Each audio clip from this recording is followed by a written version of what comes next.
अस्सलाम वालेकुम। This is Mohammad सादविर और मैं CSS क्लब यूट्यूब चैनल के प्लेटफॉर्म से आज अगेन डेली एडिटोरियल सीरीज़ लेके आया हूँ। आज हम डॉन एडिटोरियल का जो है एक ओपिनियन का एनालिसिस करेंगे जो कि काफ़ी इम्पोर्टेंट है आपके पाकिस्तान अफेयर, करंट अफेयर और ऐसे से रिलेटेड। तो चलें देखते हैं कि वो एडिटोरियल हमारे उसमें ओपिनियन हमारे पास क्या है। So this is the opinion when Kashmir held centre stage. Basically ये जो ओपिनियन है ये मलिहा लोधी ने लिखा है और मलिहा लोधी पाकिस्तान की तरफ से फॉर्मर एम्बेसडर हैं दो मुख्तलिफ कंट्रीज़ और एक ऑर्गेनाइजेशन के लिए जो कि कौन कौन सी हैं, United states, United kingdom and United Nations. तो इन्होंने ये आर्टिकल लिखा और इस आर्टिकल के लिखने के पीछे जो बेसिकली पर्पस था वो ये था कि हमने कश्मीर का जो इशू ओवरऑल जो हमारे पास वर्ल्ड में इतना प्रोमिनेंट हुआ तो उसके पीछे क्या रीज़न थी और क्या प्रोसेस था कि ये यूनाइटेड नेशंस में सिक्योरिटी काउंसिल के अंदर इसके ऊपर दोबारा एक डिस्कशन की गई। ठीक है, तो ये कुछ इसका बैकग्राउंड था। अब चलते हैं कि देखते हैं कि ये प्रोसेस क्या था और ये किस तरह इतने बड़े जो है वर्ल्ड फोरम पे, जो डेमोक्रेटिक फोरम है, उस पर कैसे इसको डिस्कस किया गया। So this is the overview of when Kashmir held center stage by लिहा लोधी एंड यहाँ से बेसिकली अब हमारा ओपिनियन जो है वो स्टार्ट होता है। अब बेसिकली ये 4 डेट्स हैं जो कि आपको मेमोराइज करनी पड़ेंगी और इन 4 डेट्स के अंदर जो इम्पोर्टेंट एक्शंस लिए गए वो क्या क्या थे। सबसे पहले तो हमें याद होना चाहिए कि अगस्त 5 2019 को इंडिया ने इलीगली अनेक्स कर लिया था इंडियन हेल्थ कश्मीर को अपने साथ। और ये किस तरीके से किया गया और ये भी आप लोगों को याद होना चाहिए कि ये आर्टिकल 370 जो था इंडियन कॉन्स्टिट्यूशन का उसको एब्रोगेट किया गया और फिर इसको इन्होंने इंडियन हेल्ड कश्मीर को अपने साथ अनेक्स कर लिया और जो कि ये एक इलीगल एक्शन था। अब होता क्या है, पाकिस्तान हरकत में आता है और अगस्त 8 2019 को यूनाइटेड नेशन के सेक्रेटरी जनरल जो हैं वो अपना कंसर्न जो है वो देते हैं कि यूनाइटेड नेशन की पोजीशन इस इशू के ऊपर हमेशा से सेम ही रहेगी और इस इशू को गवर्न किया जाएगा यूनाइटेड नेशन के चार्टर के थ्रू और इसके ऊपर यूनाइटेड नेशन की सिक्योरिटी काउंसिल के जो रेजोल्यूशंस हैं जितनी भी पास हुई इस कश्मीर इशू से रिलेटेड वो सारी की सारी एप्लीकेबल हैं। अब क्या था कि ये आपके पास अगस्त 5 के बाद ठीक 3 दिन के बाद हमारे पास यूनाइटेड नेशन सेक्रेटरी जनरल जो हैं उनका ये एक हमारे पास बयान आया। अब होता क्या है, अगस्त 13 2019 को फॉरेन मिनिस्टर ऑफ पाकिस्तान जो हैं शाह महमूद कुरैशी वो यूएनएससी को के जो प्रेसिडेंट हैं उनको अप्रोच करते हैं और कोशिश ये करते हैं कि यूएनएससी के फोरम पे अगेन इस इशू को जो है डिबेट के अंदर लाया जाए। अब ये सारी जो है स्ट्रगल, ये 3 दिन के अंदर क्या क्या काम हुए इसको अब अभी हम आगे देखेंगे और फाइनली होता क्या है, अगस्त 16 2019 को कश्मीर का इशू एक बार फिर यूएनएससी के प्लेटफॉर्म पे ये डिबेट में आता है। सही, तो ये था कुछ ब्रीफ, ये जो हमारे पास 4 डेट्स हमने देखी तो ये आप लोगों को मेमोराइज करनी पड़ेंगी ताकि आप लोगों को आइडिया हो जाए कि ये क्या प्रोसेस था कितने जो शॉर्ट टाइम के अंदर। जो कि पहले हम देखते हैं कि जो 1948 के बाद हमारे पास रेजोल्यूशंस आना शुरू हुई तो उनके ऊपर कोई एक्शन नहीं लिया गया, लेकिन अगेन यूएनएससी इस एक्शन के सिर्फ हमारे पास 10 दिन के अंदर अंदर जो है ये सारा हमारे पास एक्शन होता है और यूएनएससी की मीटिंग बुलाई जाती है इस इशू को अनऑफिशियली जो था वो डिस्कस करने के लिए। अब क्या था कि ये जो इशू है इसको इतने बड़े प्लेटफॉर्म पे जो है हमने लेके आए तो इसके पीछे एक बहुत बड़ी स्ट्रगल थी। अब वो स्ट्रगल किस वजह से थी, क्योंकि पाकिस्तान यूनाइटेड नेशंस की सिक्योरिटी काउंसिल का एक कोई मेंबर नहीं है। ठीक है, जिस तरह आप लोगों को पता है कि यूएनएससी के हमारे पास टोटल 15 मेंबर्स हैं जिनमें से 5 परमानेंट और 10 नॉन परमानेंट मेंबर्स हैं और पाकिस्तान परमानेंट में भी नहीं है और नॉन परमानेंट में भी नहीं है। तो पाकिस्तान के लिए काफ़ी डिफिकल्ट था इस इशू को यूएनएससी में अगेन लेके आना। अब होता क्या है कि ये जो हमारे पास 72 ईयर की स्ट्रगल है कि आज से पहले तक जब कभी भी हम पाकिस्तानी यूनाइटेड नेशन के फोरम पे इसको लेके आने की कोशिश करते हैं तो कोई ना कोई हमारे पास जो टॉप 5 पावर्स हैं हमारे पास या हम परमानेंट मेंबर्स की जो बात करते हैं तो उनमें से कोई ना कोई इसके अगेंस्ट आता है या वीटो हो जाता है या इस चीज़ को डिस्कस नहीं किया जाता। इसकी एक एग्जाम्पल इस तरह है कि हमारे पास सोवियत यूनियन ने एक दफ़ा इस चीज़ को वीटो किया, इस इशू को, क्योंकि उस वक्त सोवियत यूनियन जो कि मॉडर्न रशिया है हमारे पास, तो रशिया और इंडिया के काफ़ी स्ट्रॉन्ग टाइज थे, और इस चीज़ को देखते हुए रशिया ने इस इशू को वीटो भी किया। अब क्या था कि जब ये इशू हमारे पास हुआ 5 अगस्त को, कि कश्मीर को अनेक्स कर लिया गया, सबसे पहला काम जो किया गया कि हमारे पाकिस्तान के प्राइम मिनिस्टर इमरान खान ने जो हमारे पास यूनाइटेड नेशंस के अंदर जो हमारे रिप्रेजेंटेटिव्स थे, उनको ऑर्डर दिया कि इस चीज़ को जो है वो बाकी हम अपने दोस्तों के साथ जो हैं फ्रेंडली नेशंस हैं उनके साथ डिस्कस करें और इस चीज़ को यहाँ पे यूएनएससी के फोरम पे लेके आएँ। और इसमें सबसे पहले जो डिस्कशन या कंसल्टेशन की गई वो थी जो वहाँ पे यूएनएससी के अंदर जो हमारे पास चाइनीज़ मिशन था उसके साथ इस चीज़ को कंसल्ट किया गया। अब होता क्या है कि एक जगह पे यहाँ पे हम चाइनीज मिशन के साथ डिस्कशन कर रहे हैं, ठीक है, दूसरी साइड पे खुद मलिहा लोधी वो जाती हैं जो यूनाइटेड नेशंस के जो हमारे पास हैं सेक्रेटरी जनरल उनके पास, और उनको जाकर रिक्वेस्ट करती हैं कि ये इशू जो है इसको राइज किया जाए और इसके ऊपर जो है डिस्कशन की जाए ताकि इस चीज़ को हम यूएनएससी की रेजोल्यूशंस के अकॉर्डिंग रिजोल्व कर सकें।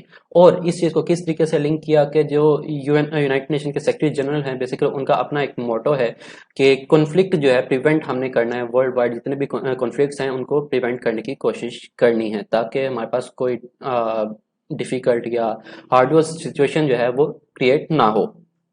अब क्या था कि जैसे ही इस चीज़ को इसके साथ लिंक किया गया, हमारे पास 8 अगस्त को यूनाइटेड नेशन के सेक्रेटरी जनरल ने अपना जो था मौक़िफ़ पेश किया। अब क्या था कि उसमें ये चीज़ बात की गई कि ये चाहे सदियों पुराना या दहाइयों पुराना जो इशू क्यों ना हो जाए, इसके ऊपर हमेशा जो है सिक्योरिटी काउंसिल की रेजोल्यूशंस जो हैं वो एप्लीकेबल होंगी। इस जो था बयान में जो इस टॉक में जो बात जो इम्पोर्टेंट बात थी वो ये थी।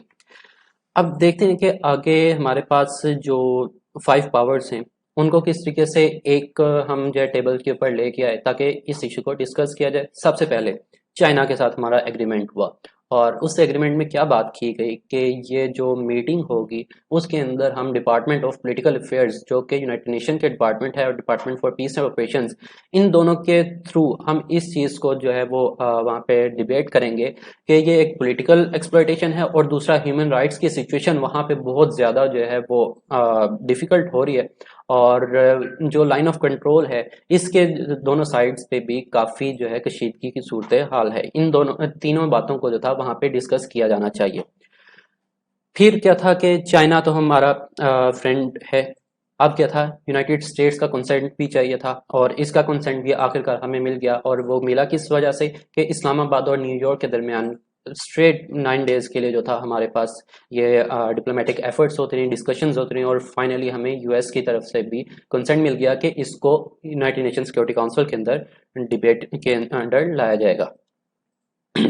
फिर बात आ जाती है रशिया, क्योंकि रशिया कुछ अर्सा पहले जो था इंडिया का एक फ्रेंड था, काफ़ी अच्छे इनके रिलेशन थे, लेकिन अब क्या है जिस तरह इंडिया का टिल्ट यूनाइटेड स्टेट्स की तरफ होता जा रहा है तो रशिया ने भी क्या अपना कंसेंट जो था वो शो किया और पॉजिटिव रिस्पांस दिया कि हम इसको जो है इशू को डिस्कस करेंगे, और पाकिस्तान के सपोर्ट में इन्होंने अपना वोट दिया। फिर थी हमारे पास यूनाइटेड किंगडम्स की बारी। यूनाइटेड किंगडम्स को भी कन्विंस करना बहुत आसान था, और इनको जिस तरीके से कन्विंस किया गया और इनका जो सपोर्ट था हमें मीटिंग से कुछ देर पहले इनका कंसेंट मिल गया, और इस तरह हमारे पास 4 मेंबर्स जो थे यूएनएससी के उनका कंसेंट हमारे पास था।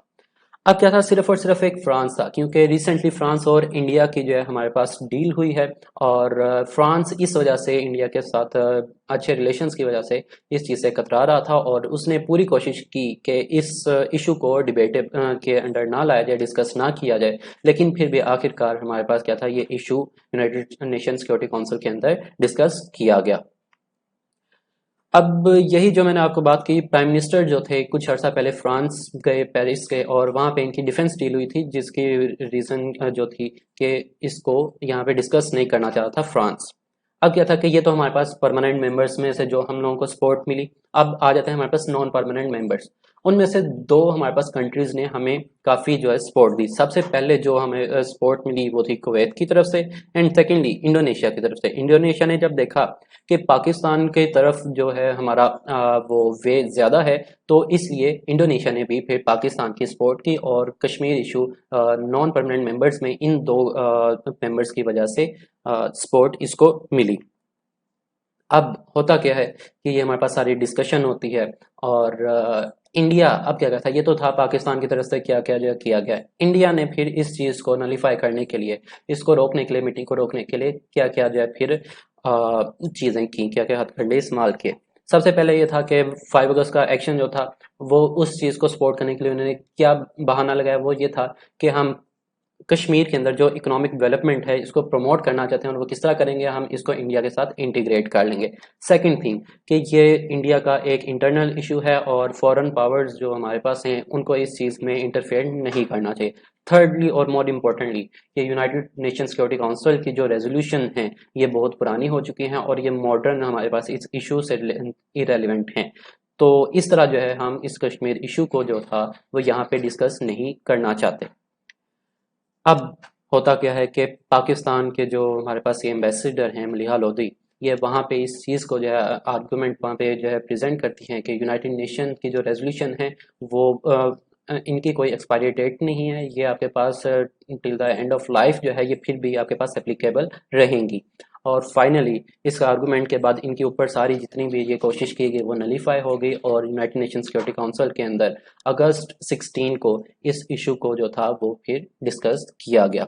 और ये सारे का सारा एक्शन सिर्फ 72 आवर्स यानी 3 डेज के अंदर अंदर जो था ये इस चीज़ को हमने सारे जो कंट्रीज के साथ डिस्कस किया और यहाँ पे हम इस पॉइंट पे पहुंचे। अब मीटिंग हो गई, इंडिया ने अपना सारे जो है वो कार्ड्स प्ले कर लिया, पाकिस्तान ने अपनी जो ट्राइज करनी थी वो सारा कुछ कर लिया। अब बात बारी थी कि मीटिंग का डिसीजन क्या हुआ, ठीक है, इसका एंड क्या था, फाइनल जो नेगोशिएशंस जो वहाँ पे हुई तो उनका जो आप देख लेते हैं कि क्या बातें की गई।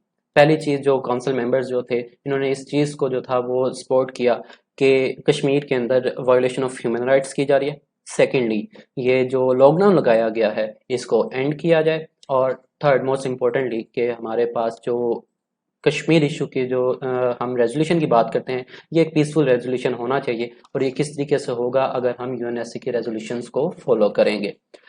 ये था जो हमारे पास वो 4 मेंबर्स जो कि पाकिस्तान के फेवर में थे। फिर बात आ जाती है कि ओपनली किन किन कंट्रीज ने जो था पाकिस्तान के इस पॉइंट को सपोर्ट किया। उनमें सबसे पहले आ जाता है हमारे पास यूनाइटेड किंगडम। यूके ने क्या कहा कि हम एक इंक्वायरी जो थे वो इनिशिएट करेंगे ताकि जो कश्मीर में ह्यूमन राइट अब्यूजेज हैं उसको वहाँ पे जाके इंक्वायर कर सकें और देखें कि किस हद तक जो है वहाँ पे लोगों को नुकसान पहुँचाया जा रहा है और किस तरीके से जो है वो वायलेट किया जा रहा है। फिर हमारे पास रशियन रिप्रेजेंटेटिव्स थे, ठीक है, क्योंकि वो भी पाकिस्तान के सपोर्ट में आ गए थे। उन्होंने भी इस चीज़ को जो था अपनी जो पब्लिक जो रिमार्क्स जो थे उस में इनको डिस्कस किया कि इस इशू को यूएनएससी के रेजोल्यूशंस के थ्रू रिजॉल्व किया जाना चाहिए। देन ये क्या था कि जैसा मैंने बिल्कुल स्टार्टिंग में आपको बताया कि ये एक अनइनफॉर्मल जो था इनफॉर्मल मीटिंग थी, ठीक है। इसमें जो बातचीत हुई उससे क्या चीज़ प्रूव होती है, सबसे पहली कि इंडिया का जो क्लेम था कि कश्मीर एक इंटरनल मैटर है इंडिया का, इस चीज़ को नलीफाई किया जाए, रिजेक्ट किया गया। सेकंड थिंग कि जो हमारे पास इंडियन ऑक्युपाइड कश्मीर है ये हमेशा जिंदा रहेगा जब तक इसको रिजॉल्व ना कर लिया जाए और इसका सिर्फ और सिर्फ एक ही रेजोल्यूशन है, वो क्या है, यूएनएससी की रेजोल्यूशन। फिर थर्ड चीज कि काउंसिल का जो ओवरऑल कंसेंसस था वो ये था कि इस इशू की पीसफुल सेटलमेंट होनी चाहिए और वो किस तरह होगी, वो सिर्फ और सिर्फ निगोशिएशन से होगी और इसके लिए कोई कोर्सिव मैनर्स जो हैं या वॉर्स जो हैं वो नहीं लड़ी जाएंगी। और इसको जो हमारे पास हम बात करते हैं हक राय दही जो कश्मीरियों को दिया गया यूएनएससी के रेजोल्यूशन के मुताबिक, तो उसके थ्रू इसको रिजॉल्व कराया जाए। तो ये था कुछ हमारे पास इसका फाइनल जो था कंक्लूजन इस मीटिंग का। तो ये सारा कुछ इस इशू के अंदर हमने डिस्कस किया कि किस तरह जो था ये इशू जो है हमने रेज किया एक इंटरनेशनल फोरम के ऊपर और कैसे वर्ल्ड पावर्स जो थी वो उन्होंने इसमें इंटरेस्ट लिया और इसको डिस्कस किया यूएनएससी के फोरम पे। अब आ जाता है कि इस आर्टिकल में कुछ हमारे पास डिफिकल्ट वर्ड्स भी आए थे जिसको हम हर दफ़ा की तरह वोकैबुलरी सेक्शन में देखते हैं, तो इनको वन बाय वन हम देखते हैं। सबसे पहले हमारे पास आर्डुअस। आर्डुअस का बेसिकली मीनिंग है कोई चीज़ मुश्किल होना और उसको कोशिश करके बहुत ज़्यादा कोशिश करके हासिल करना। तो इसके सिनोनियम क्या हो गए या मीनिंग क्या आपके पास होंगे? डिफ़िकल्ट, हार्ड और लेबोरियस। देन है हमारे पास हिच। हिच बेसिकली कहते हैं किसी को झटका देना और उसको जो पुश करना। तो ये इसके सिनोनिम्स में आपके पास क्या आ गए? जर्क और रेज, कि आप इस इशू को जो है वो रेज कर रहे हैं या इसको हिच आउट कर रहे हैं। देन है हमारे पास टेंडम। टेंडम बेसिकली मीन्स के दो लोग, दो चीज़ें, दो कंट्रीज, दो ग्रुप्स एक दूसरे के साथ मिलके काम करें, तो उस आप रिलेशन को या उस टाइम पे जो इनका रिलेशन बनता है उसको हम बेसिकली कंसिडर किस नाम से याद करते हैं? टेंडम से। फिर है हमारे पास फ्रेनेटिक। फ्रेनेटिक का मीनिंग है वाइल्ड, जंगली या हेक्टिक, बहुत मुश्किल रूटीन है और आप का जो क्या कहते हैं, इनकॉन्शियस हो जाते हैं और उस वक्त जो आप एक्शंस लेते हैं तो वो आपके फ्रेनेटिक एक्शंस होते हैं। देन हमारे पास आ जाता है गार्डनर। गार्डनर का बेसिकली मीनिंग होता है किसी चीज़ को इकट्ठा करना, एक जगह पे जमा करना। तो इस तरह इसके सिनोनिम क्या बने हमारे पास? गैदर, कोलेक्ट और एक्यूमुलेट। एंड लास्टली हमारे पास जो इसके अंदर एक वर्ड आया वो था फ्रेनेटिकली। फ्रेनेटिकली जिस तरह ऊपर हमने फ्रेनेटिक पढ़ा था, तो ये उससे का सिनोनिम ही है। और इसमें बेसिकली यहाँ पे बात की जाती है कि ये थोड़ा सा डिफरेंट है। वो किस तरह डिफरेंट है कि फ्रेनेटिक में हमने ऊपर पढ़ा वो था वाइल्ड, ठीक है, जब आप किसी मुश्किल सिचुएशन में हो। और यहाँ पे मुश्किल सिचुएशन की कुछ इन्होंने टाइप्स भी बता दी कि किस किस सिचुएशन में होंगे तो तब ये वर्ड यूज किया जाएगा। तो जब आप डेस्परेट हो, वाइल्ड हो, जंगली हो, तो कौन सी सिचुएशन होनी चाहिए उस वक्त कि आप इस तरह का बिहेवियर करेंगे? तो वो है आपके पास एक्साइटमेंट की, फियर की, या किसी चीज़ का पैशन को शो करें और उस वक्त का आप इस तरह का एक्शन लें, तो वो आपके पास क्या कहलाएगा? फ्रेनेटिकली एक्शन।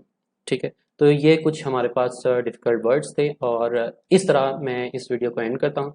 अगर आप लोगों को कोई इस इशू में जो हमने ओपिनियन आज पढ़ा उसमें इशू हो तो आप लोग कमेंट्स में बता सकते हैं। सेकंड थिंग जो मैं हमेशा आपको कहता हूँ कि जो डिफ़िकल्ट वर्ड्स हैं इसको आप हर वर्ड का एक एक सेंटेंस बनाएं और उसको कमेंट सेक्शन में लिखें। इससे क्या होगा कि आपके पास ये वर्ड हमेशा आपकी मेमोरी में जो है वो सेव हो जाएगा और आपको कभी भूलेगा नहीं। Thank you so much. मिलते हैं फिर नेक्स्ट वीडियो के साथ। तब तक के लिए अल्लाह हाफिज़।